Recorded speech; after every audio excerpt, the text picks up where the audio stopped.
मैया से कि मैया अब तो मैं बड़ा हो गया हूं, अब मुझे गैया चराने जाना। पहले गैया चराना मतलब ऑफिस जाना होता था, यही काम था।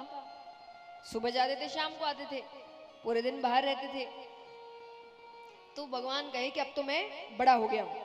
और ऐसे भी बच्चों को ना बड़ा होना बहुत अच्छा लगता है कि आप उनको बड़े वाले काम दीजिए, जिम्मेदारियां दीजिए। उनको बड़े होने का बहुत शौक है कि हमको बड़ा होना है। बड़े होने के बाद पता चलता है बच्चे ही अच्छे थे, लेकिन बचपन में ऐसा लगता है कि पता नहीं बड़ा होना माने क्या, खजाना मिल जाएगा।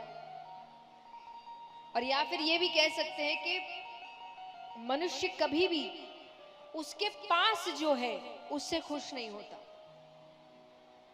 बच्चा है तो बड़ा होना है, बड़ा है तो बच्चा बनना है, उसको बचपन वापस चाहिए। तो जो उसके पास जो होगा वो उससे कभी खुश नहीं होगा।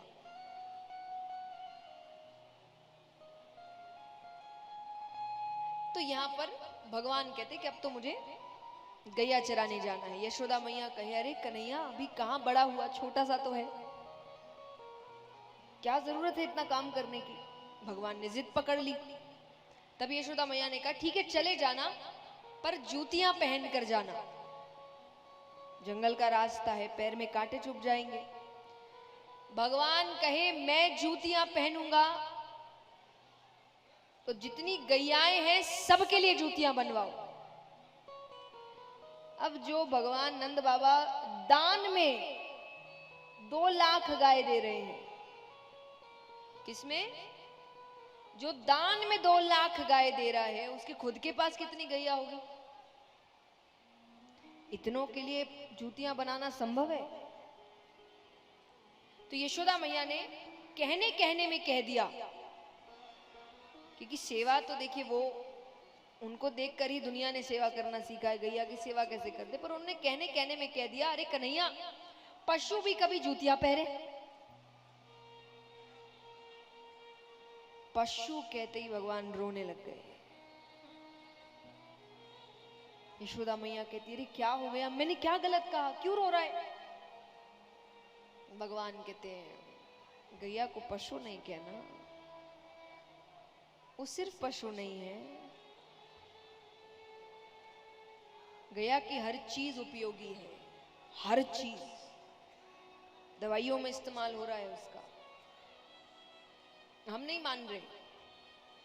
मैं हमेशा कहती हूँ हमारी एक दिक्कत है, हम अपनी चीजों पर तब तक भरोसा नहीं करते जब तक विदेश ठप्पा ना लगा दे। जिस दिन विदेश ने बोल दिया ना कि ये हो सकता है, तब हम भी मानने लग जाएंगे हाँ सही है सही है सही है। आपके शास्त्र वर्षों से बोल रहे हो, आपको उस पर भरोसा, उस पर हम हंसेंगे, उस पर तो हम हंसेंगे, लेकिन वहां वैसे लोग नहीं है, वहां सब काम चल रहा है। आपकी हर चीज पे एक्सपेरिमेंट हो रहा है वहां पे। अभी कौन से देश ने कुछ ही समय पहले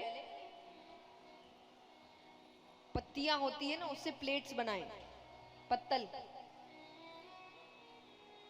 और फिर जब उसका प्रमोशन कर रहे थे तो कह रहे हैं कि हमने बहुत साल तक रिसर्च करके दुनिया की सबसे इको फ्रेंडली प्लेट्स निकाली है। और यहां भारत से भी सब लोग बड़ी तालियां बजा रहे, अरे वाह क्या बात है क्या बात है। इनको कोई पूछे कि आपके तीर्थों में कब से पत्तलों पर भोजन मिल रहा है, आपको दिखाई नहीं दिया? आपकी चीज है, पैकेजिंग करके दिखा रहे आपको बस। होता है ना कई बार आपको किसी ने कोई गिफ्ट दिया है, आप बस पैकेजिंग बदल के वो कहीं और पहुंचा देते हैं। इसका मतलब ये थोड़ी कि आपने गिफ्ट दिया है, आपने पैकेजिंग बदली है। तो वही है कि सामान तो आप ही का है, खजाना तो आप ही के पास है, वहां पैकेजिंग बदल के दिखा रहे हैं, बोल रहे हमारा है। तो थोड़ा अपनी चीजों पर ध्यान दीजिए। जब गैया की बात आती है लोग हंसते हैं, गैया ये गैया, हम लोग जब कहते हैं गैया के मस्तक पर हाथ फेरना चाहिए, उसके शरीर पर हाथ फेरना चाहिए। अब आजकल तो देखिए इंटरनेट का जमाना है, जाकर सर्च कर लो, तुरंत पता चल जाता है सच क्या झूठ क्या। घर जाए कर ही लेना, आधे समय तो फोन में ही बैठते हम, थोड़ा ढंग की चीजें भी देख ले। तो किस जगह है ये जगह जाकर देख लेना, क्योंकि मुझे देश का नाम याद नहीं है, स्थान का नाम याद नहीं, पर विदेश में एक स्थान है जहां पर गैयाएं रखी गई है। एक स्थान पर बहुत सारी गैयाएं हैं और आधी घंटे गैया के साथ समय बिताने के लिए हजारों रुपए लिए जा रहे हैं और कहा जा रहा है कि इससे स्ट्रेस दूर हो रहा है, डिप्रेशन दूर हो रहा है, और लोग संख्या में जा रहे हैं, हजारों रुपए खर्च कर रहे हैं आधी घंटे 1 घंटे गैया के साथ समय बिताना, आलिंगन करना है, गैया के शरीर पर हाथ फेरना है, गैया के साथ समय बिताना है, उससे उनका स्ट्रेस दूर हो रहा है। यही आपका देश कब से बोलता आ रहा है, तब हम हंसते हैं। थोड़ा अपनी चीजों पर ध्यान दीजिए।